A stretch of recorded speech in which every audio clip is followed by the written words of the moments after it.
Today I'm sharing an easy gouache painting tutorial for beginners. This is my step-by-step painting process for this painting.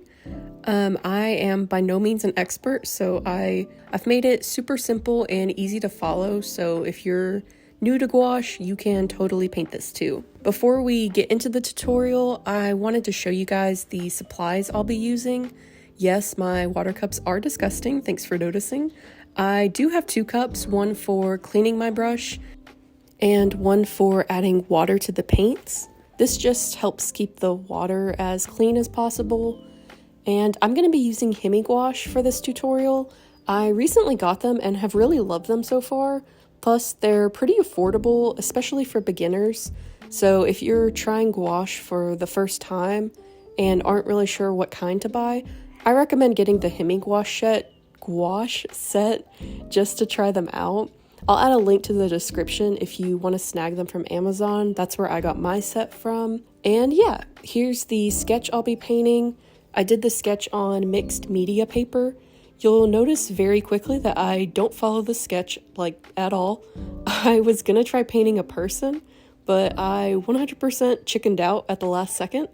I literally paint people digitally all the time, but something about painting people traditionally just didn't sit right with me on this day, so maybe someday. So to start, we're just going to do an underpainting. If you don't know what an underpainting is, it's basically just a wash of color that goes under your painting.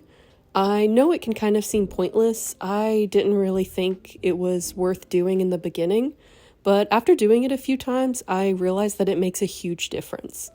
It's very helpful for filling any gaps that you have while you're painting. So instead of having little white gaps in your painting, the underpainting will peek through instead. So it can also help make your colors slightly more cohesive. And you can technically pick any color for the underpainting. I'm just using a bright pink for this one. To get this kind of consistency for the underpainting, you'll want to add a good amount of water to your gouache so that it's more transparent and it's not like an opaque layer. You'll see when I started painting the sky, I had too much water in my paint, so the paint ended up being more transparent.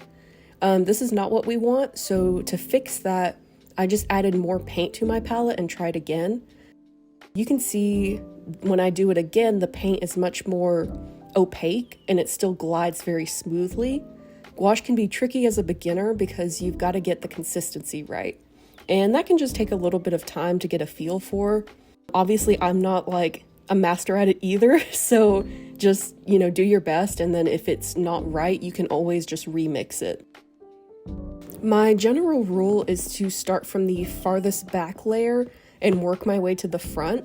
So in this case, we'll be starting with the sky, then the mountains, and so on. I'll also start with the darkest colors first, and then layer lighter colors on top. I have seen some people do the opposite. I've just found this to be easier doing it this way for me for lighting. I think it's a lot easier. The only issue or potential problem that I've had so far is when you have a darker layer, if you do a very pastel or white color on top, you may have to do a couple of layers to get the color that you want. I want to point out really quick that I am intentionally leaving some of the underpainting peeking through. This is just personal preference, but I think the final result is really pretty with small bits of the pink showing through. Now I'm going to mix a dark green color and start painting the grass.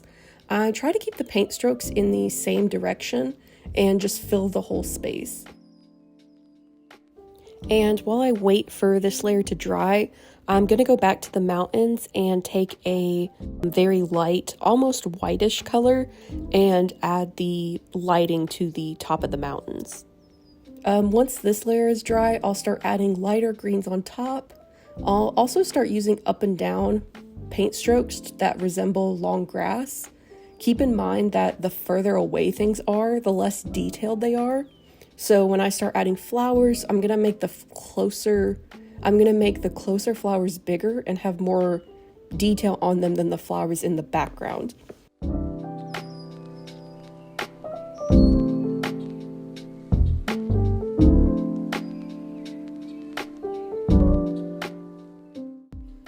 And this last little bit is me just kind of going in with any final details that I think the painting could use. This is mostly just adding on to the flowers in the distance, and I also added a little bit more white to the top of the mountain. Sometimes whenever as gouache dries, you'll notice that the color isn't the exact same as when you first laid it down. So sometimes I just go in and just double check and make sure that everything looks okay. And once I'm happy with it, that is pretty much it. I hope you guys found this tutorial helpful, especially if you're a beginner. Gouache is kind of intimidating, to be honest. And I'm by no means like great at gouache or anything. I'm still learning myself. But I thought this would be a fun little tutorial to kind of help you if you wanted to try creating a landscape with gouache. And yeah, I felt like this one was pretty easy, and hopefully you found it helpful. Feel free to like and subscribe if you want to, and I'll see you guys in the next one.